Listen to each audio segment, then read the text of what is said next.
The owner of the two gardens, long ago, in a sunny valley surrounded by tall mountains, there lived a rich man who owned two enormous gardens.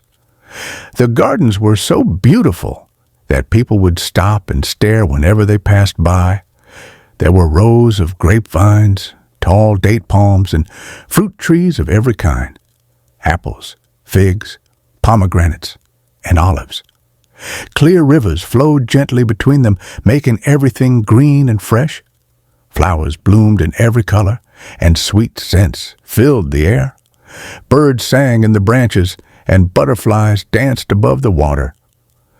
The man walked proudly through his gardens each day, his clothes shining and his head held high.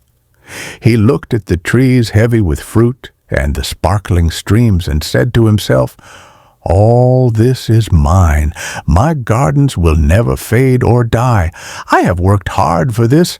I deserve it all." But in his heart, he had forgotten Allah, the one who made the sun shine, the rain fall, and the trees grow. He thought he had earned it all by himself. One day, his poor friend, a humble believer, came to visit him. The poor man wore simple clothes and carried kindness in his heart. He admired the beauty of the gardens and said softly, "These are wonderful blessings from Allah. How great is His mercy." But the rich man only laughed. "Blessings from Allah? These are my gardens. I made them what they are. I have more money, more land, and more servants than you. I don't think my gardens will ever disappear, and if I die, I'm sure Allah will give me something even better." The poor man looked at him with sadness and said gently, "Don't speak like that. Everything we have comes from Allah. If you enter your garden, say, MashaAllah, la quwwata illa billah. This is what Allah has willed. There is no power except through Him. If you thank Allah, He will bless you even more."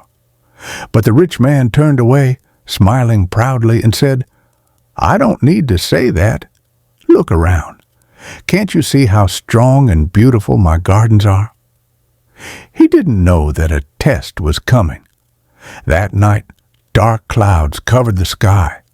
Thunder rolled across the mountains, and lightning flashed like fire. Rain poured down, heavier and heavier, until it became a roaring flood. The water rushed through the valley, tearing down trees and washing away the vines. Walls broke, branches snapped, and the rivers turned muddy and wild. The man's two grand gardens were drowning. By morning, the storm had passed. The sun rose, but it shone upon ruins. No green leaves, no sweet fruit, no singing birds.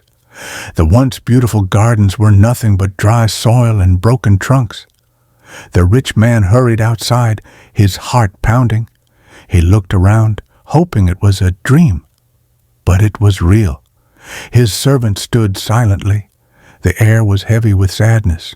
He fell to his knees, his clothes covered in dust, and cried, "Oh no, everything is gone. I wish I had thanked Allah and listened to my friend. I was proud, and now I have nothing." But it was too late. His gardens would never return. He had learned, too late, that wealth can disappear in a single night, but faith and gratitude last forever.